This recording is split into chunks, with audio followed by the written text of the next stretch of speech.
Thanks for clicking on my channel. So tonight I want to talk about something that's been in my mind lately that maybe you might feel the same way, maybe not. Maybe something you can sit and think on. But basically, I think that Jake Shields can be the next Joe Rogan. I think that the Joe Rogan crowd has gone a little too mainstream, but the core that made the Joe Rogan podcast big were the people that were really into the authentic sort of thing. What do I mean? Meaning like before Joe got into politics. No, I don't mind it either way, but now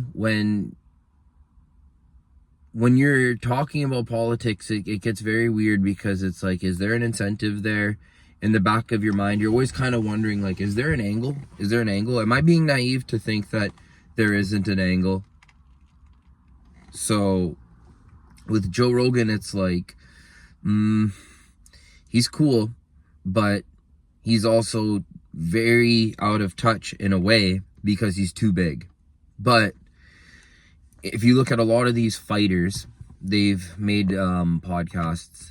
Bisping, Brendan Schaub,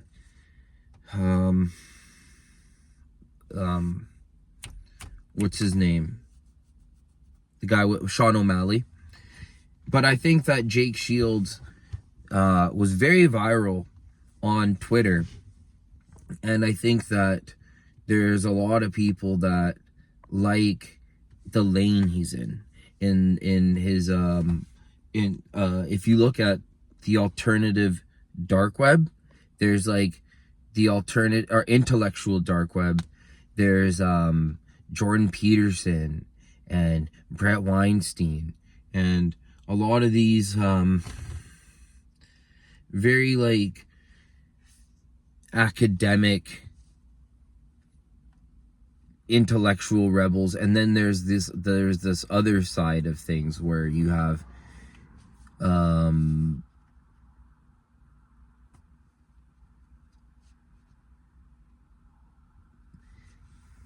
one guy that was flying around in the private jets with all the girls. The guys like that are making a whole other lane. You have Fresh and Fit also, and then you have Hassan Abi, and you have a lot of people that are talking about a lot of things that are taboo. They really are touching on the taboo subjects, the subjects where you're always wondering, when are these guys getting canceled? Like, why are they letting him say this? Why are they letting them even be allowed to speak this freely? This is crazy. Because we all know that in the real world, there's certain things you're not allowed to talk about. There's certain things where there's certain stories, like Kanye West gets in a lot of trouble. There's people that can get in a lot of trouble for talking about different elites.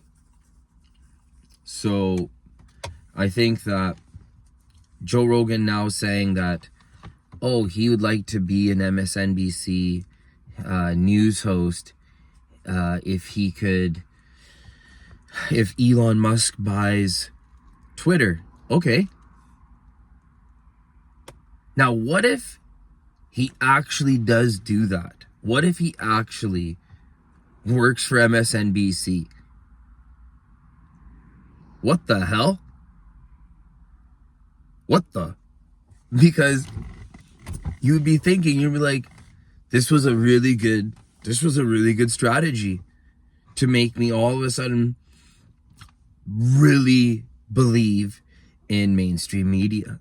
That would be the only way. You have Alex Jones running the news. Whoa, Alex Jones is on the news.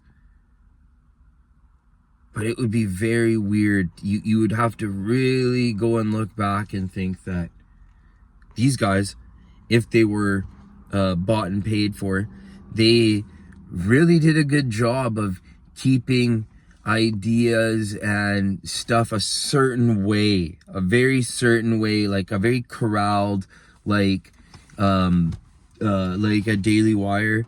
You're only allowed to really believe in one way of things. You have to toe the Daily Wire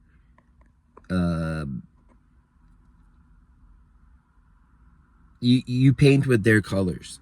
They have a certain set of colors that they paint with, and if you're painting with different colors, you're out of there, like Candace Owens. So anyone that's a little bit different will be, shown the door.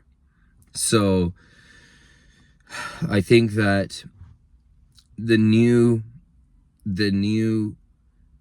big guy will have to be willing to talk about, quote unquote, like the elites. They would have to talk about the elites and like what's going on and what type of subversive things mean, and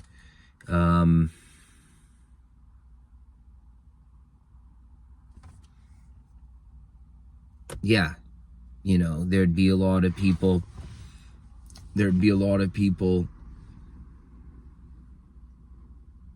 being really pushed to think a certain type of way and to never ever question one thing, but always stay questioning another side of things. Always keep the questioning going one way, not the other way. Keep everything going one way. Keep all the questions, all the narratives, everything perfectly going one way.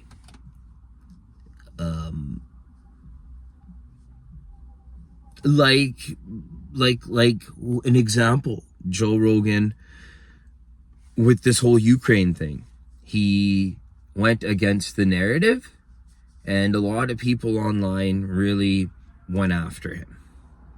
So there definitely is always a narrative, and maybe the narrative is was so easy on the news, but now they have to work in and weave in the narrative and keep and hold the narrative by other means necessary, in a really weird turn of events. If Joe Rogan goes and starts working for MSNBC, I wouldn't be watching MSNBC after that. I'd be thinking I was the biggest idiot ever. Cheering for Tucker Carlson, he's like a Fox News host. Like, yeah, sure, he's cool, but he's still a Fox News host. He's cool, don't get me wrong, but you have to really think like, oh, this guy's a politician, but he's a politician.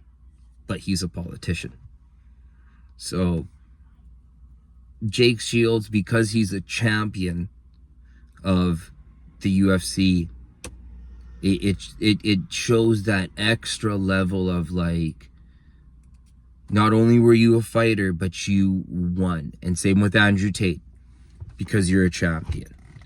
It really means a lot, the fact that Conor McGregor was a champion. If he wasn't a champion, it just doesn't mean the same thing. Now, you could be a loved fighter, sure, but when you're a champion, you're the champion. You were the champion. So this is how we have to have a champion's mindset. Please leave a like and subscribe. Thank you.